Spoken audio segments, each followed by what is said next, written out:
शहर के बीचों बीच, जहां ट्रैफिक का शोर, बातचीत और भाग दौड़ की आवाजें हर समय गूंजती रहती थीं, वहीं एक आदमी रहता था जिसका नाम था अय्यान। उसकी सबसे खास बात थी उसका मौन। वह कभी बोलता नहीं था, फिर भी उसकी उपस्थिति हमेशा महसूस की जाती थी, मानो उसकी खामोशी में कोई गहरी बात छिपी हो। अय्यान जन्म से मौन नहीं था।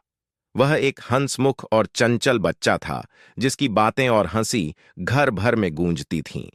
लेकिन एक हादसे ने उसकी आवाज छीन ली।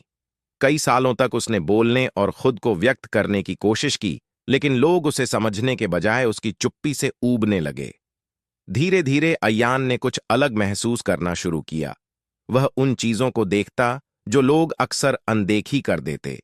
किसी दोस्त की आंखों में छिपा संदेह, किसी अजनबी की मुस्कान में छिपी खुशी, किसी राहगीर के चाल में छिपा दुख। जहां लोग अपने शोर में खोए रहते, अय्यान ने दिल से सुनने की कला सीख ली थी। उसकी खामोशी में उसने संवाद करने का एक नया तरीका ढूंढ लिया था। एक दिन शहर में एक भयंकर भूकंप आया। हर तरफ अफरा तफरी मच गई, लोग घबराकर चिल्लाने लगे। लेकिन इस शोर शराबे के बीच अय्यान शांत था। वह भीड़ के बीच से धीरे धीरे निकला। उसकी मौन उपस्थिति स्थिर और आश्वस्त करने वाली थी। बिना एक शब्द कहे उसने लोगों को इशारों और अपने धीरज से सुरक्षित स्थान पर पहुंचाया। जब शहर ने खुद को फिर से खड़ा करना शुरू किया, तो अय्यान मौन नायक के रूप में जाना जाने लगा। लोग अब उससे बातचीत के लिए नहीं, बल्कि शांति पाने के लिए आते।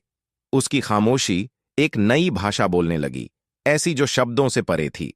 वह लोगों की कहानियां, उनके डर और आशाएं सुनता और बदले में उन्हें ऐसा समझ देता जो शब्द कभी नहीं दे पाते। इस शोर से भरी दुनिया में अय्यान का मौन उसकी सबसे बड़ी ताकत बन गया। उसने दूसरों को गहराई से जोड़ना सिखाया और यह समझाया कि कभी-कभी सबसे शक्तिशाली शब्द वे होते हैं जो कहे नहीं जाते। और उस खामोशी में अय्यान ने फिर से अपनी आवाज पा ली, एक ऐसी आवाज जिसे बोलने की जरूरत नहीं थी।